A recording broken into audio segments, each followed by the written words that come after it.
Alrighty, welcome back to Daily Day Trades YouTube, where we go over all the plays that we made today, the plays that we want to make tomorrow, some important charts to look at. We're even going to talk about Bitcoin predictions and where we see that going in the future and why it is being so weird right now. It once again broke 20,000 today and recovered relatively quickly, but we will go over all that in this video. We are just getting back on YouTube due to some technical difficulties, and I had freaking COVID again. So if you are new, be sure to drop a like on the video. It helps a lot, and subscribe if you want to get these videos every day. Let's get into it. First of all, there was a lot to unpack here on the watch list. We had the Fed in Jackson Hole last week. That was a completely traumatic event for the entire market. To show how much the market was not a fan of what Daddy Jerome had to say, here is the massive red candle. This was all an intraday move. So you can see we opened with pretty optimistic expectations, and as the day went on and more hawkish comments came out, people were not a fan, and we ended up even gapping lower. I think we were down like to almost 402 at open this morning, and we've now come back just a little bit. We'll see how that plays out as the week goes on, but overall people were not really a fan of what Jerome Powell had to say about tightening on the monetary policy. Russia is back to being petty, as if invading a neighboring country was not enough. They are shutting down, well, specifically Gazprom is shutting down one of the biggest pipelines in Russia that also goes to the Western European nations. As you may know, Western Europe does not produce any oil and gas. Essentially, if you go over here, you can look at the top producers of oil in the world. You got Russia, United States, Saudi Arabia, Canada, and Iraq at 5%. And as you can see, there are absolutely zero European countries on here. So they are very, very heavily dependent on the oil that comes from Russia and the gas. Not to mention they're having like that crazy heat wave right now, so they need the gas for cooling their houses, powering everything, and everything that comes with kind of an environmental disaster of sorts. I wouldn't call it a disaster, but you know what I'm saying. That leads into our first play from today, which was calls on XLE. These are doing fine right now. The market is still open for about 30 more minutes. I got these on this run up here. I wanted to buy them sooner, and I just kept waiting to get a little better place to buy in. Didn't really get it, but I think that's going to end up working out this week. Just because of that Russian news, that should put some more buying pressure onto the United States oil companies.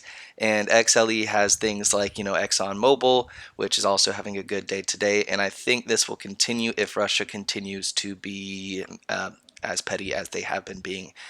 That being said, that's not necessarily good news for the consumer, because that could create a lot higher gas prices for the United States if they continue to do stuff like this. They're really just doing it because they're not a fan of Western sanctions. I don't think there's actually maintenance on this pipeline that they need to do. They want to just basically flex that they are in control of the market in Western Europe, and they are, so it makes sense. If you were hoping for a more successful month, I do have bad news for you. This is historically the worst month of the year, that being September. As you can see here, every single month except for August and September average over the past 40 years or so to be positive, but September is a major outlier in being the absolute worst. Who knows if that will continue to happen this month? That's just something that has happened previously, and it is a pretty big statistical outlier, so I think it is something a little bit to pay attention to. If we do start seeing it going down, that's not uncommon for September. That's actually more common than any other time. Also made a quick day trade on AT&T. I got it here and pretty much sold it like here. It was really short and really did not result in any gain or loss. I maybe lost like 8 or 10% on that. I'm not even really sure. Not much to talk about there at all. But here is something that I want to get into big time, which is Bitcoin. There's a lot of weird stuff going on with Bitcoin because it is comparable to gold in a digital sense, I guess, or at least that's what people want it to be. But with all of the monetary policy and inflation and everything, it hasn't acted in any way, shape, or form how gold historically would act. So that's a little bit weird there. Then there's the inflation hedge argument, and you would think that this would be a great time for Bitcoin to go soaring and be that hedge against the US dollar, more safety, decentralized, all of that stuff that it's supposed to be. But as you can see over the past few months, as inflation has been its highest, it is still staying down here around $20,000. Now, if you've followed me for a bit, then you know I'm not a big crypto person. It's not that I dislike it, it's just I do spend so much time on stocks. I kind of want to just stick with that. Once the stock market closed, I want to be done for the day. I don't want to have to pay attention to 24 hour, 7 days a week markets. That being said, I have looked into a lot more crypto stuff recently, just completely out of curiosity, to be honest. I sent a podcast link in the Discord. If you didn't watch that, you should. It is like 3.5 hours and really, really dense. But if you're a crypto person and you want to listen to someone who really, really knows what they're talking about, that's a pretty good thing to listen to. But without diving into extremely minute details on how it's functioning or why it's good or why it's bad, I'll just kind of give my opinion on the current price that it's at right now and what I would be doing if I were purchasing Bitcoin, which I might be in the near future. Like I said, I'm going to keep this really simple. And basically, what I'm seeing is if you buy it at $20,000 and you're not planning on selling anytime soon, then I don't think it's a very risky investment. Here's why I say that. You zoom out, even if it were to go down to, let's just say 10,000 and you're down 50%.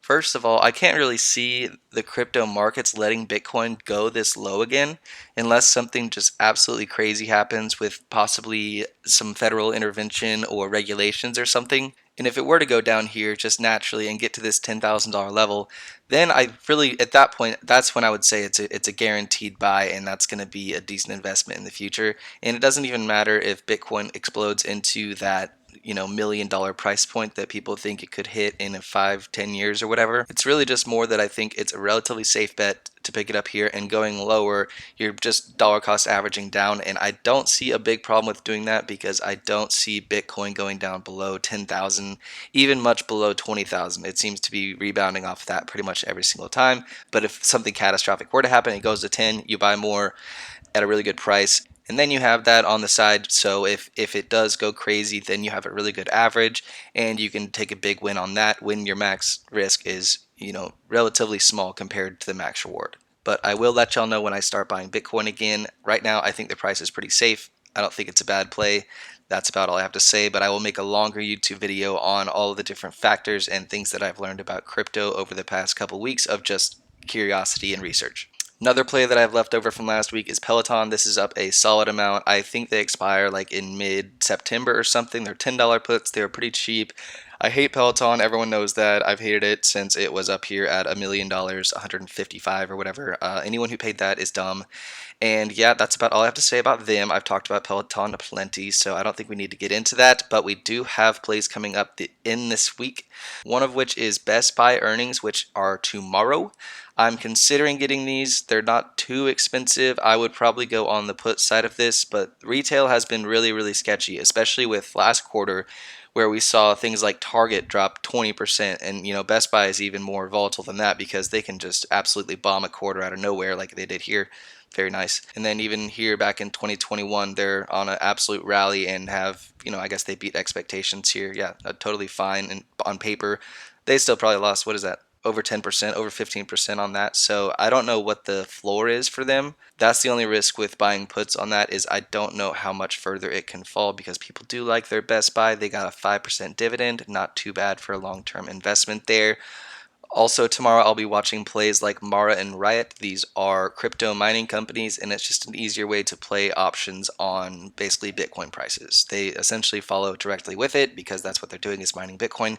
So I'll be watching those for sure tomorrow, as well as the general indexes just like SPY and QQQ. I think that today was a lot calmer than anyone expected. You can see a very small candle here. It opened down, negative 0.7%. It's going to close around negative 0.2. Not a very big move, especially in comparison to some of these other days here where you had just massive intraday moves like that.